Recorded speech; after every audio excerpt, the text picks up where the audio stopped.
Hello friends, welcome to trading Hunar. आज हम इस वीडियो में Cholamandalam investment and finance company limited का फंडामेंटल एनालिसिस करने जा रहे हैं। फ्रेंड्स, ये एनालिसिस हम FY20 का करेंगे, यानी जो साल मार्च 2020 में खत्म हुआ है हम उसका फंडामेंटल एनालिसिस यहाँ पर करेंगे। ये पूरे एक साल का एनालिसिस होगा और इसके लिए हम पाइथागोरस स्कोर की मदद लेंगे। Pythagoras score professor Joseph Pythagoras ने, जो स्टैनफोर्ड यूनिवर्सिटी में अकाउंटिंग के प्रोफेसर थे, उन्होंने इस टूल की शुरुआत की और आज दुनिया के ज्यादातर फंडामेंटल एनालिस्ट इस टूल का यूज करते हैं।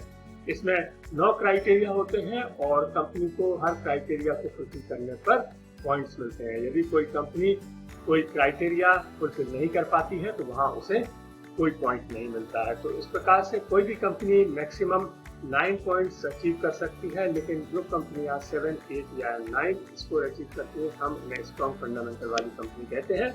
साथ ही यदि कोई कंपनी 4, 5 या 6 का स्कोर अचीव करती है तो हम उसे एवरेज फंडामेंटल वाली कंपनी कहते हैं, और जो कंपनियां 0, 1, 2 या 3 का स्कोर अचीव करती हैं वो पुअर फंडामेंटल वाली कंपनियां होती हैं और हमें ऐसी कंपनियों में इन्वेस्टमेंट करने से बचना चाहिए। तो जैसा कि आप अपनी स्क्रीन पर यहाँ पर देख रहे हैं, हमारे पास 3 कैटेगरीज हैं जिसमें कि 9 क्राइटेरिया है। ये जो कैटेगरीज है ये है प्रॉफिटेबिलिटी, लीवरेज और ऑपरेशनल एफिशिएंसी। हम इन 3 कैटेगरीज को 3 राउंड में लेंगे और उसके बाद में ये तीनों राउंड खत्म होने के बाद में हम बात करेंगे ग्रे एरियाज की। ये हमने एक नया सेक्शन ऐड किया है जो आपको इन तीनों कैटेगरीज के खत्म होने के बाद में दिखाई देगा। हम इसमें उन सब एरियाज के बारे में बात करेंगे, वो सारे पॉइंट्स को हम लेंगे, डाटा के साथ में आपको दिखाएंगे कि कहां पर कंपनी और भी ज्यादा बेहतर कर सकती थी लेकिन वो नहीं कर पाई है और उनकी वजह से कंपनी को कुछ पॉइंट्स यूज करने पड़े हैं। फ्रेंड्स, अभी आप हमारा डिस्क्लेमर देख रहे हैं और ये हमारी वेबसाइट www.tradinghunar.com पर भी अवेलेबल है।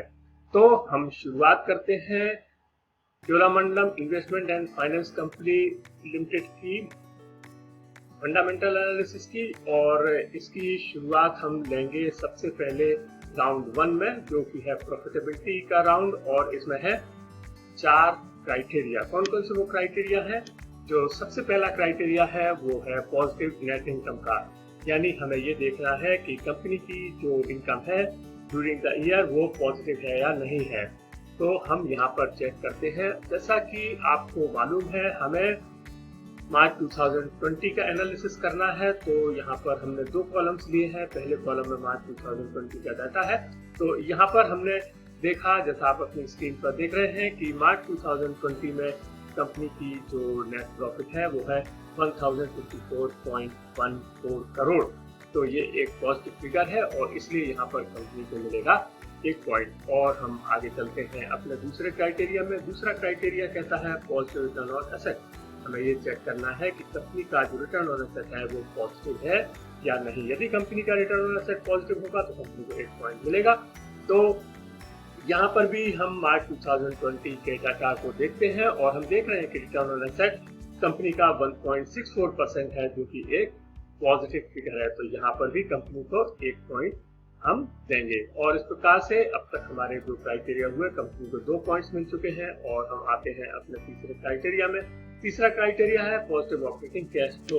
फ्रेंड्स, हमें ये चेक करना है कि कंपनी का जो ऑपरेटिंग कैश फ्लो है, या जिसे हम आसान भाषा में कैश फ्लो फ्रॉम ऑपरेशंस कहते हैं, वो पॉजिटिव है या नहीं है। तो इसके लिए हमने कंपनी की वेबसाइट में जाकर के ये डाटा निकाला, इनका कैश फ्लो फ्रॉम ऑपरेशंस, क्योंकि ये एक फाइनेंस कंपनी है, ये लोन वगैरह भी देती है। तो हमने देखा इनका कि इनके जो यहाँ पर मैं आपको डिटेल दिखा रहा हूँ, ये जो डाटा है ये है लैक्स में, तो मैंने इसको कन्वर्ट कर लिया है करोड़ में। और यहाँ पर मैं आपको बताऊं कि इन्होंने एक जो लोन्स है वो इन्होंने दिए हैं लगभग 8040 करोड़ के, और उसकी वजह से इनका जो कैश फ्लो फ्रॉम ऑपरेशंस है वो 2074 करोड़ नेगेटिव में आ रहा है। तो इनका जो कैश फ्लो फ्रॉम ऑपरेशंस है पॉजिटिव में वो होगा 5966 करोड़।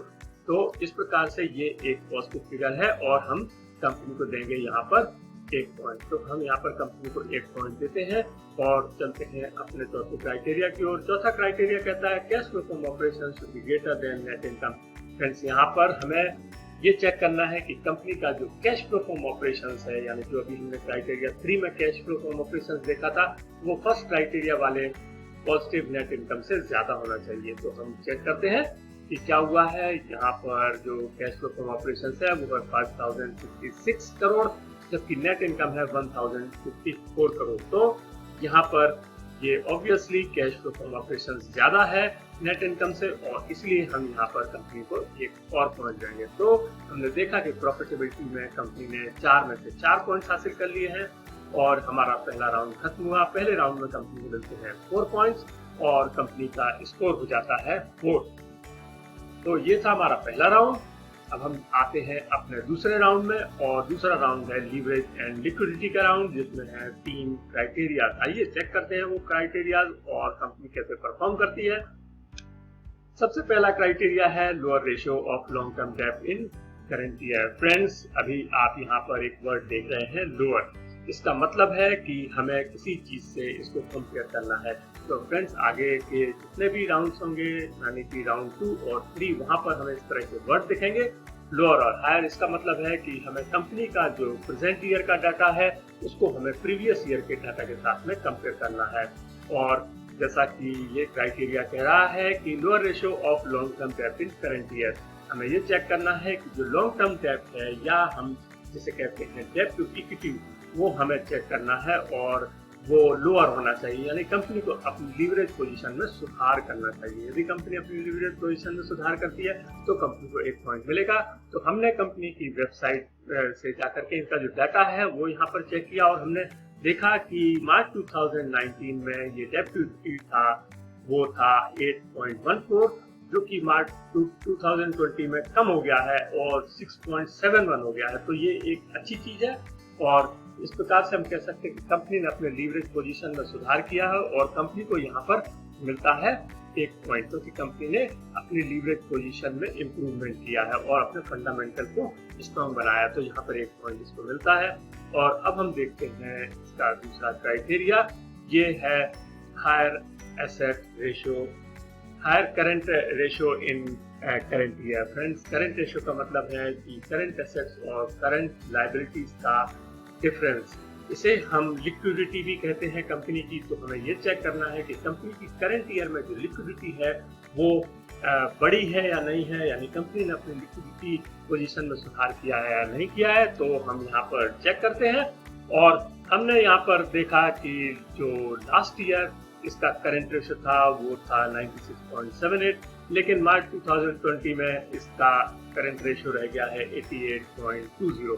तो इस प्रकार से हम कह सकते हैं कि कंपनी ने अपनी लिक्विडिटी पोजीशन में सुधार नहीं किया है और कंपनी का इसकी वजह से फंडामेंटल खराब हुआ है, और इसीलिए हम कंपनी को देंगे यहाँ पर 0 पॉइंट। और अब हम चलते हैं अपने अंतिम क्राइटेरिया में लीवरेज के, ये है lack of share dilution. Share dilution का मतलब है कि कंपनी ने अपने शेयर्स को डाइल्यूट किया है या नहीं किया है। इसका सीधा सा मतलब है कि यदि कंपनी ने कोई नए equity shares during the year issue किए होंगे तो कंपनी को कहा जाएगा कि उसने अपने इक्विटीज को डाइल्यूट किया है। तो ऐसी कंडीशन में कंपनी को कोई पॉइंट नहीं मिलेगा। तो हमने चेक किया और हमने देखा कि जी हाँ, कंपनी ने कुछ नए इक्विटी शेयर्स इशू किए हैं, लगभग 1940 करोड़ के। तो यहाँ पर इसकी वजह से हम कंपनी को कोई भी पॉइंट यहाँ पर नहीं देंगे, क्योंकि कंपनी ने अपनी इक्विटीज को डाइल्यूट किया है। तो यहाँ पर लीवरेज में कंपनी को 3 में से मिलते हैं केवल 1 पॉइंट, और हमारा दूसरा राउंड खत्म हुआ। दूसरे राउंड में कंपनी को मिलते हैं 3 पॉइंट्स, और इस प्रकार से जो कंपनी का स्कोर हो जाता है, लीवरेज में 1 पॉइंट इसको मिलता है, और जो कंपनी का स्कोर हो जाता है वो हो जाता है 5। तो अभी हमारे 2 राउंड कंप्लीट हुए हैं, अभी 1 राउंड कंप्लीट होना बाकी है, वो है ऑपरेशनल एफिशिएंसी का। और ये ऑपरेशनल एफिशिएंसी का राउंड जिसमें है 2 क्राइटेरिया, हम उसमें चलते हैं और देखते हैं कंपनी क्या करती है। तो यहाँ पर जो सबसे पहला क्राइटेरिया है वो है higher gross margin. Gross margin का मतलब है ग्रॉस प्रॉफिट रेशियो, यानी हमें ये पता करना है कि कंपनी ने मॉनेटरी टर्म्स में ऑपरेशनल एफिशिएंसी में कितना सुधार किया है लास्ट ईयर के कंपैरिजन में। तो यहाँ पर भी हमें डाटा को कंपेयर करना होगा। यहाँ पर हमने चेक किया कि लास्ट ईयर जो कंपनी का ग्रॉस प्रॉफिट मार्जिन था वो था 77.27, और इस साल यानी मार्च 2020 में ये कम हो गया है और ग्रॉस प्रॉफिट मार्जिन हो गया है 72.21%। तो हम कह सकते हैं कि कंपनी ने अपने मार्जिन रेशियोज में या ग्रॉस प्रॉफिट मार्जिन में एक कमजोरी दिखाई है और इसलिए यहाँ पर कंपनी को मिलेगा 0 पॉइंट। तो हम कंपनी को 0 पॉइंट देते हैं। और अब हम देखते हैं नॉर्मल क्राइटेरिया को, जो कि अंतिम क्राइटेरिया है और ये कहता है हायर एसेट टर्नओवर रेशियो, यानी हमें चेक करना है कि कंपनी का जो एसेट टर्नओवर रेशियो है वो पिछले साल की अपेक्षा ज्यादा है या नहीं है। एसेट टर्नओवर रेशियो का मतलब है कि कंपनी ने अपने एसेट्स का यूज किस हद तक अपनी रेवेन्यू को जनरेट करने में किया है, यानी कि यूटिलाइजेशन ऑफ एसेट्स। तो यहाँ पर हम चेक करते हैं कंपनी के डाटा से। हमने यहाँ पर देखा कि मार्च 2019 में ये 12.32% था, जो कि बढ़ करके और 13.60 हो गया है मार्च 2020 में। यानी हम कह सकते हैं कि कंपनी ने अपना एसेट्स का यूज बेहतर तरीके से किया है और इस वजह से हम कंपनी को यहाँ पर 1 पॉइंट देंगे और कंपनी को यहाँ पर 1 पॉइंट मिलता है और इस प्रकार से ऑपरेशनल एफिशिएंसी में कंपनी को मिलता है 1 पॉइंट। और अब हमारा तीसरा राउंड भी कंप्लीट हुआ है और इस तीसरे राउंड में कंपनी को 1 पॉइंट मिलने के साथ में कंपनी का जो पाइथ्रोस्की स्कोर हो जाता है, फाइनल स्कोर वो हो जाता है 6।